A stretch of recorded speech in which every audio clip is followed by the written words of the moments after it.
Bienvenue à la deuxième partie du cours 3 sur la sélection des participants. Donc, aujourd'hui, nous allons parler de la sélection des participants et surtout de l'échantillonnage, les personnes qui vont participer à nos études. Donc, la sélection des participants, c'est essentiellement le processus de définir comment on va et qui on va recruter pour faire partie de nos études.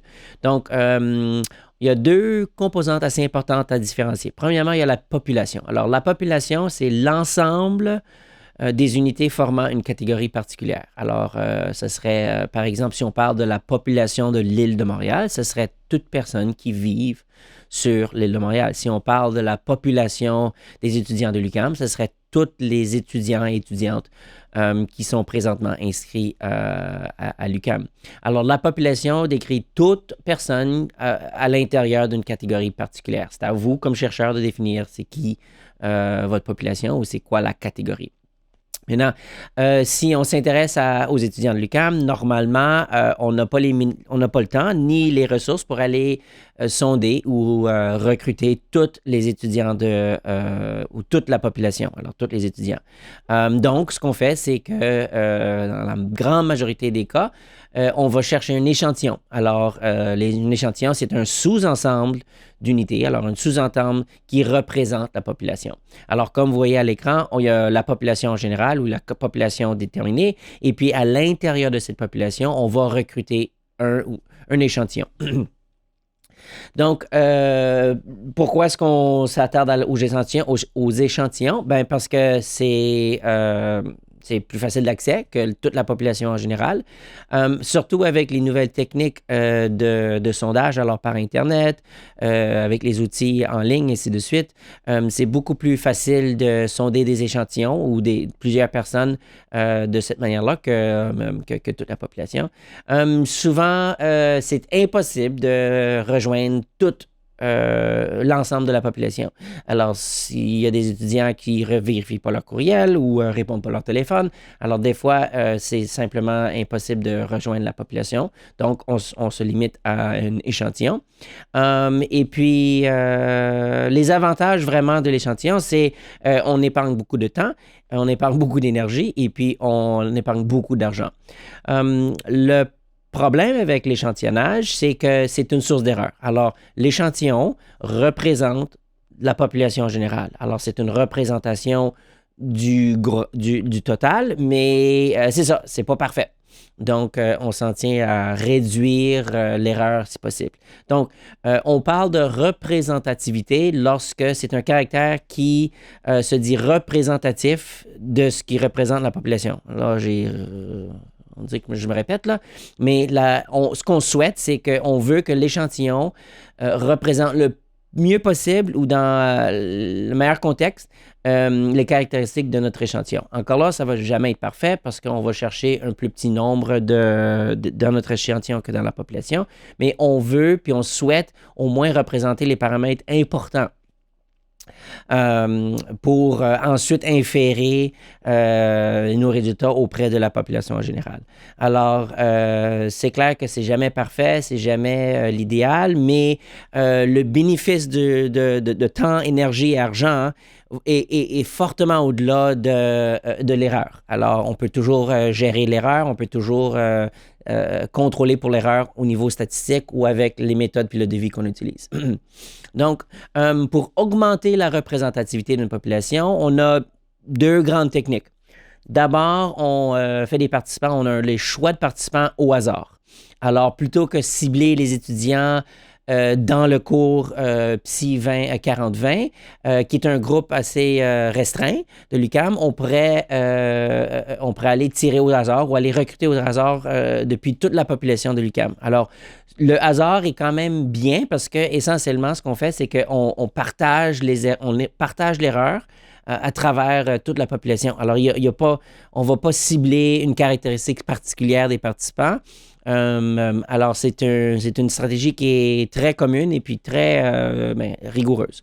Deuxièmement, pour augmenter ou pour augmenter la représentativité ou pour améliorer la représentativité de notre échantillon, on souhaite augmenter le N, alors augmenter le nombre de participants au plus grand nombre possible, ou disons logiquement, pas logiquement, mais en termes de logistiquement parlant, en termes de temps et énergie, on va essayer d'aller chercher le plus de participants possible.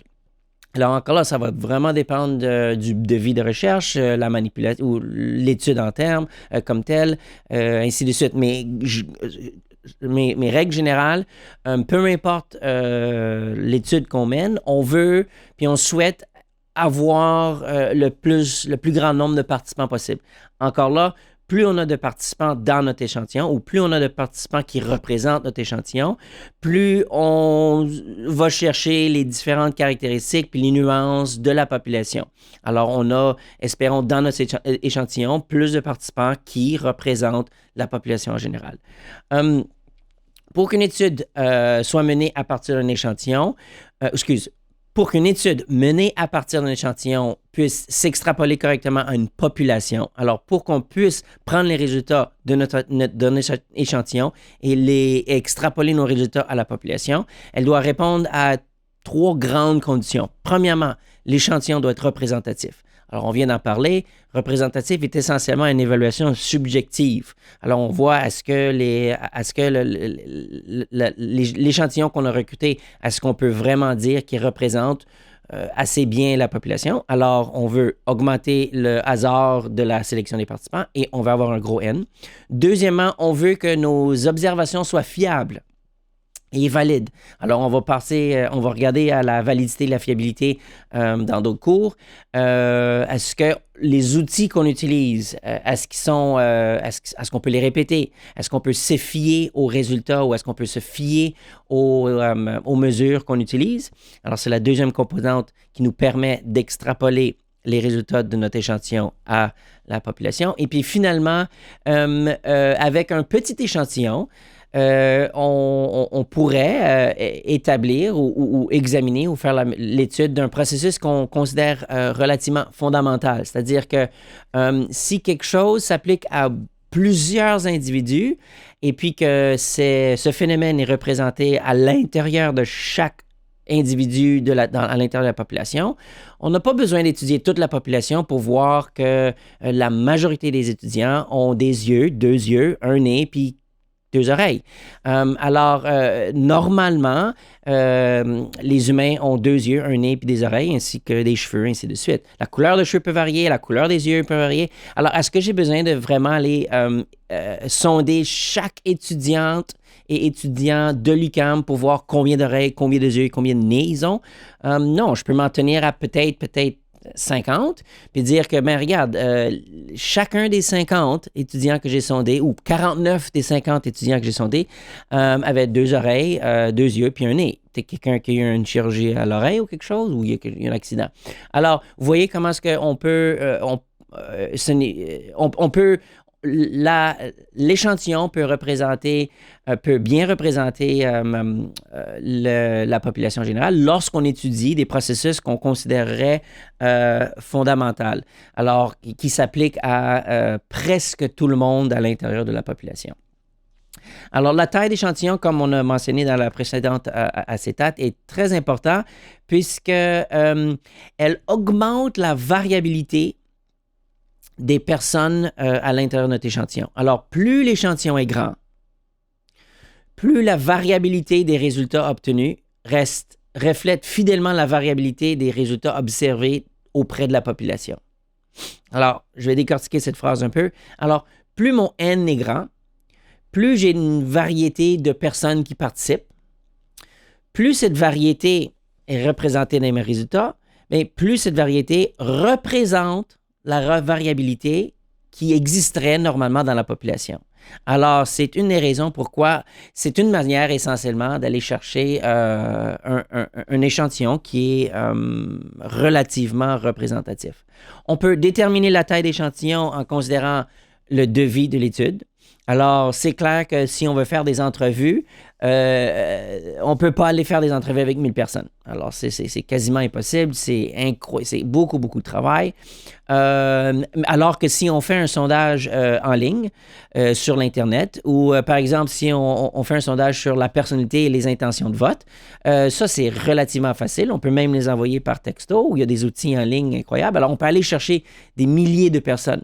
Alors, le devis d'étude va nous dire ou va définir un peu la taille d'échantillon logistiquement parlant ou logistiquement possible. Le nombre de variables, c'est clair que plus on a des variables, plus l'étude est complexe, et puis plus l'étude est complexe, là, on rentre dans des problèmes de sélection des participants, ou pas des problèmes, mais là, on rentre dans des limites. Normalement, on va augmenter, on va souhaiter aller chercher un très grand N ou un très grand nombre de participants à l'intérieur de notre échantillon lorsqu'on étudie un effet psychologique qui est relativement faible. Alors, par exemple, on sait très bien que l'anxiété est reliée assez fortement à l'estime de soi. Alors, c'est un phénomène avec une puissance d'effet assez moyennement forte. Mais disons que je parle de l'induction ou de l'effet émotif d'un vidéo. Puis c'est un petit vidéo d'une petite fille qui pleure.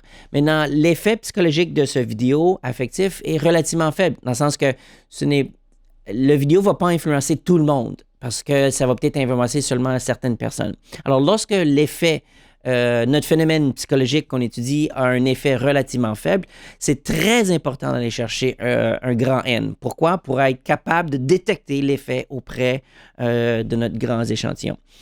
Il y a deux risques avec l'effet faible. Soit que on a un petit échantillon, puis on ne détecte pas le petit effet à l'intérieur de l'échantillon. Alors, on va croire que l'effet n'existe pas. Alors là, on a manqué de détecter l'effet parce que on n'a pas recruté assez de personnes. Ou, c'est ça. Ça, c'est le plus gros problème avec les petits effets.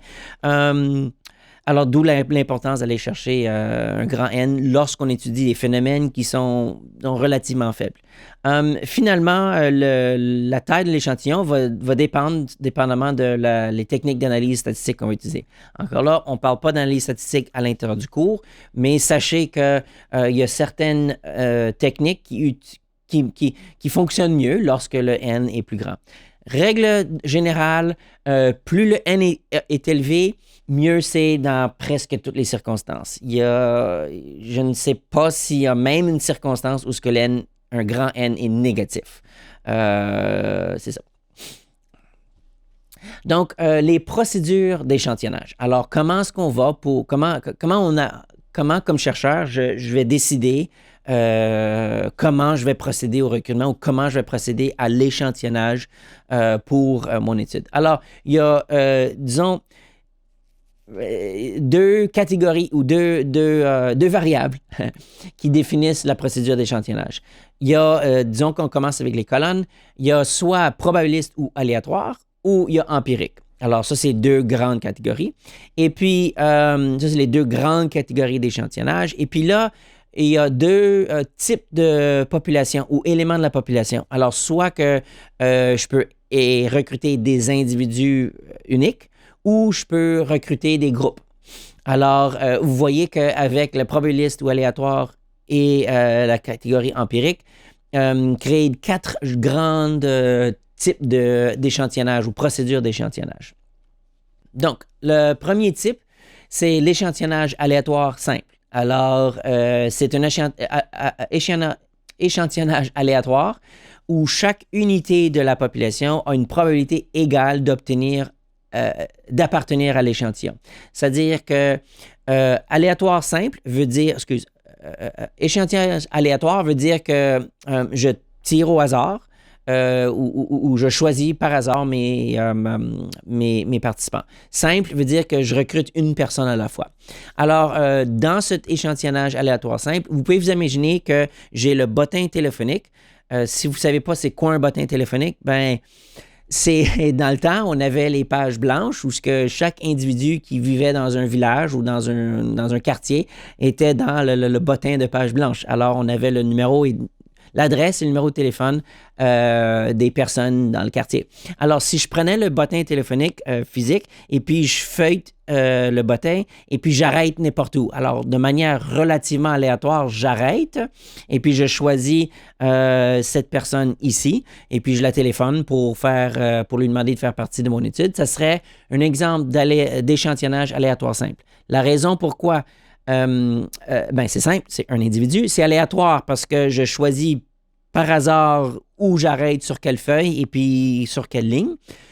Deuxièmement, il y a la composante de probabilité égale d'appartenir à l'échantillonnage. C'est-à-dire que toutes les personnes inscrites dans le bottin téléphonique ont une chance ou ont la même probabilité de se faire recruter. Alors, tout le monde a leur nom qui apparaît dans le bottin une fois. Et donc, tout le monde a une chance sur 1 million, ou pas 1 million, mais des 10 000 sur d'être appelé. Donc, l'un des avantages serait que c'est une sélection indépendante du chercheur, c'est-à-dire que j'ai aucun le hasard et puis c'est pas moi qui décide qui appartient au bottin téléphonique parce que c'est le bottin qui définit ça. C'est assez bien représentatif de la population puisque toute la population d'un quartier ou d'une ville ferait partie de ce bottin. Et puis, les différences entre les participants est purement due au hasard. C'est-à-dire que si je choisis Madame à la page 10 versus Monsieur à la page 256, les différences sont purement dues au hasard ou ce que j'arrête sur le bottin. Maintenant, les désavantages. Premièrement, c'est coûteux parce que il faudrait que j'en recrute beaucoup. Ça nécessite aussi la liste complète. Alors, il faudrait que je m'assure que chaque personne qui habite dans le village ou dans la ville que leur nom soit à l'intérieur de ce bottin. Alors, si quelqu'un n'est pas inscrit dans le bottin, bien là, ils n'ont pas la chance de se faire recruter. Alors, essentiellement, ça requiert la liste totale de la population en général. Parfois, c'est impossible parce qu'il y a des personnes qui refusent d'être sur la liste. Et puis, il y a toujours un certain biais parce que là, ça revient à comment on arrive à faire l'aléatoire. Disons que la manière que je feuille avec le bottin, c'est que je commence d'en arrière puis j'aboutis au début. Alors, tu sais, je vois comme... peut-être que j'ai plus tendance à arrêter tôt parce que j'ai mal au pouce. Et donc, je vais peut-être choisir par hasard ou je vais peut-être, moi, choisir les personnes dont leur nom de famille commence avec S, T, et ainsi de suite. Ou peut-être que ça serait l'opposé. Peut-être que moi, je vais arriver, j'ai plus tendance à attendre pour un certain temps. Alors, veux pas, il y a des biais possibles, dépendamment de comment on arrive à choisir, comment on arrive à choisir au hasard notre échantillon ou les participants. Deuxième type, c'est l'échantillonnage stratifié. Alors, l'échantillonnage stratifié est un échantillonnage de la population. L'échantillonnage de la population est d'abord subdivisé en sous-groupes ou sous-populations sur la base d'une ou de plusieurs variables et les unités d'échantillonnage sélectionnées de façon aléatoire dans chacune des strates. Alors, c'est-à-dire que, disons que je souhaite recruter des participants entre l'âge de 18 et 25 ans, entre l'âge de 26 à 40 et puis 40 à 80 ans. Alors, j'ai identifié des sous-populations, 18-25, 25-40, 40-80. Puis ces sous-populations sont liées à mon but de recherche. Là. Ça ne vient pas de nulle part, là, tu sais. Ça vient de quelque part. Là. Il y a une raison d'être de ces sous-groupes-là. Maintenant, à l'intérieur du sous-groupe 18 à 25, je vais aller faire une sélection aléatoire. Alors, soit par le bottin téléphonique, soit par, encore là, en fait, le bottin téléphonique ou la liste d'étudiants de l'UQAM. Alors, je peux faire une sélection aléatoire. Alors, l'avantage de ce genre d'échantillonnage stratifié, c'est qu'on augmente représentativité des sous-groupes importants à notre étude. Alors, si pour nous ou dans notre étude, c'est important d'avoir une représentativité des différentes strates d'âge, bien là, j'impose un paramètre à mon échantillonnage. Je veux m'assurer qu'il y a autant de groupes de jeunes que de groupes de jeunes adultes que de personnes un peu plus âgées. Donc, c'est exactement comme l'échantillonnage aléatoire simple, sauf qu'on rajoute ce paramètre pour s'assurer qu'il y a une représentativité dans la gamme d'âge. Alors peut-être qu'un autre, un autre échantillonnage qui est assez commun, c'est autant d'hommes que de femmes. Alors disons qu'on veut s'assurer que les sexes sont représentés. Disons qu'on voudrait on étudie auprès de la population de l'UQAM, des étudiants de l'UQAM, on voudrait peut-être créer des sous-groupes où tant d'étudiants dans la faculté d'art, la faculté de sciences, faculté de management. Alors, on pourrait peut-être représenter les différents types de programmes auxquels l'étudiante est inscrite. Tout dépendamment de notre but de recherche et puis ce qu'on souhaite représenter auprès de notre population pour notre étude à nous, puis dans notre contexte. Il y a les mêmes désavantages que l'échantillonnage aléatoire. Alors, des fois, c'est difficile, des fois, il y a le refus, et puis des fois, il y a toujours un peu un biais, dépendamment de la méthode qu'on utilise pour le rendre aléatoire ou pour faire une sélection aléatoire. Il y a l'échantillonnage accidentel. Alors, l'échantillonnage accidentel consiste à un échantillonnage où l'inclusion des unités ou des participants est le fruit d'un hasard inconnu et se fait de façon accidentelle ou inattendue. Alors, c'est-à-dire, si moi, je suis debout à la porte à la cafétéria et puis je recrute ou je demande aux participants aux personnes qui entrent dans la cafétéria de participer, c'est accidentel que je suis là lundi après-midi entre 2h et 4h. Et puis, c'est aussi accidentel que les personnes qui se pointent à la cafétéria soient là en même temps que moi. Alors, c'est relativement économique comme échantillonnage puisque si on choisit un endroit où il y a beaucoup de va-et-vient, ça nous permet d'avoir accès ou de recruter plusieurs personnes. Mais il y a des grands désavantages parce que là, il faut se poser la question, il y a des grands désavantages de risque accru de biais de sélection ou biais d'échantillonnage, dans le sens que qui sont les personnes qui vont à la cafétéria? Qui sont les personnes qui vont à la cafétéria les lundis après-midi? Alors, c'est une assez grande différence si moi, je me pointe à la cafétéria à 7h30 le matin versus à 6h le soir. Alors, il y a des étudiants qui sont là le matin parce qu'ils suivent des cours le matin, puis ensuite là, le soir, c'est clair que peut-être que c'est des personnes qui travaillent et puis prennent des cours de soir. Alors, il faut prendre en considération quand est-ce qu'on utilise l'échantillonnage accidentel pour s'assurer qu'on souhaite avoir un échantillonnage accidentel selon différents temps. Alors, on ne veut pas juste utiliser un temps ou une situation ou un contexte. L'autre affaire, c'est que c'est le choix d'endroit. Alors, le fait de recruter au cafétéria, c'est encore là un type de personne, quelqu'un qui a faim ou quelqu'un qui a de l'argent pour s'acheter quelque chose ou quelqu'un qui n'a rien à faire. En tout cas, il y a un type de personne qui se pointe à la cafétéria versus à la bibliothèque, par exemple, ou à d'autres endroits sur le campus. Donc, il faut prévoir un peu, est-ce que ça va influencer, est-ce que ça ne va pas influencer, en quoi est-ce que mon contexte accidentel augmente la représentativité de mon échantillon. C'est ce qu'on souhaite.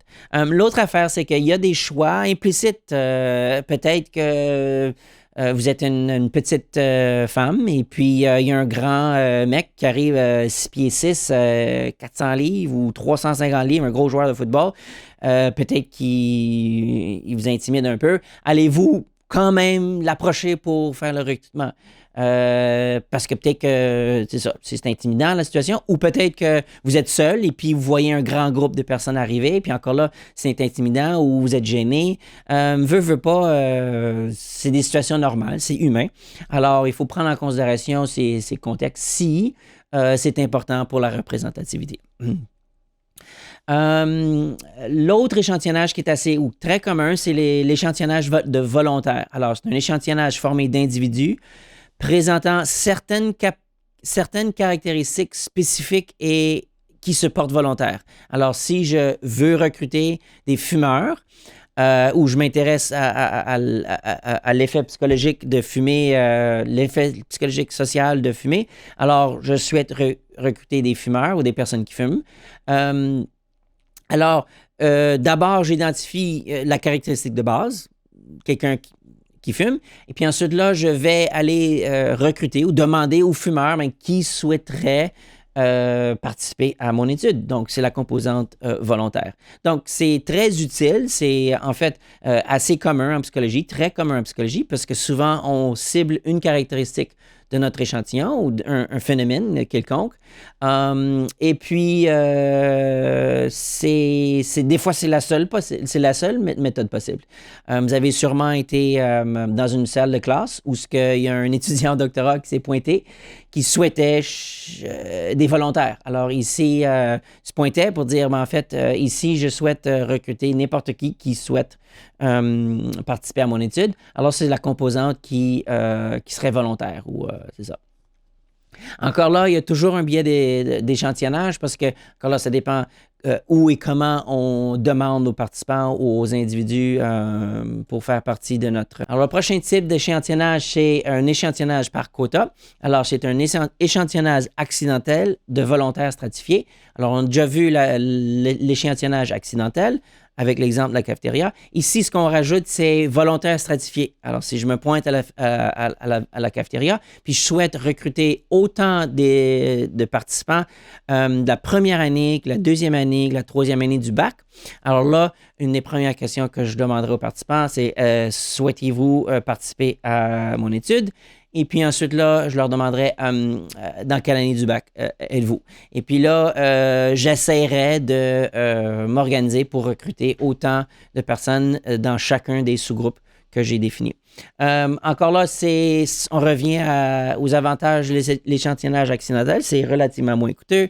Ça assure, c'est un peu mieux dans le sens que ça rajoute un peu cette strate ou ces sous-groupes de représentativité, si c'est important. Mais on retourne encore au risque de biais d'échantillonnage. Encore là, dépendamment de où, quand, comment je me place et puis les problèmes avec la composante accidentelle. On a ensuite les échantillonnages par grappe. Alors, c'est là où on commence c'est la stratégie où on recrute des groupes de personnes plutôt que des individus. Alors, en général, l'échantillonnage par grappe, c'est on souhaite recruter des classes ou des groupes préexistants, ou des individus à l'intérieur des groupes. Alors, au lieu d'aller chercher chaque individu à l'intérieur du groupe, on va aller parler au groupe en général.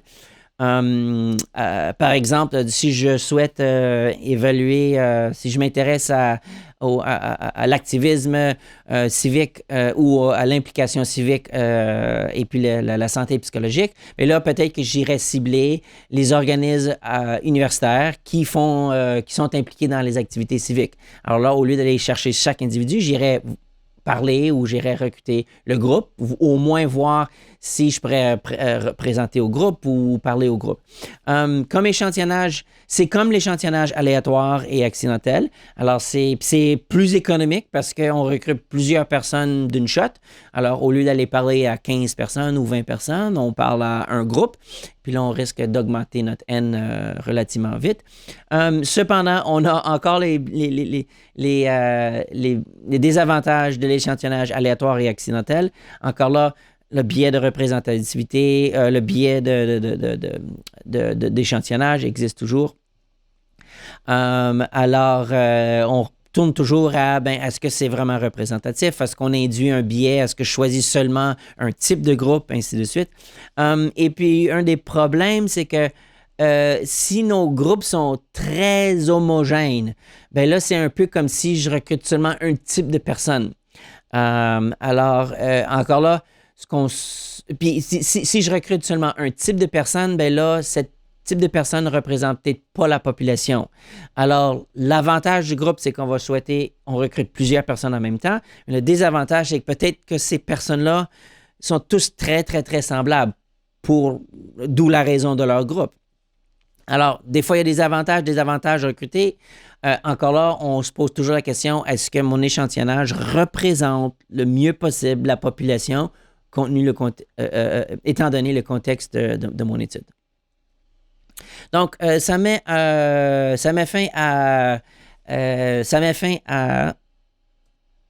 fin au type d'échantillonnage. Une petite note par rapport au terme aléatoire. Alors, on a vu dans ce cours le terme aléatoire. On va voir plus tard ce même terme, aléatoire. Alors, on va parler de assignation aléatoire plus tard dans les devis. Ici, on a un échantillonnage aléatoire. Alors, dans toutes les années passées où je donnais le cours, il y avait toujours une confusion par rapport à l'utilisation du mot aléatoire.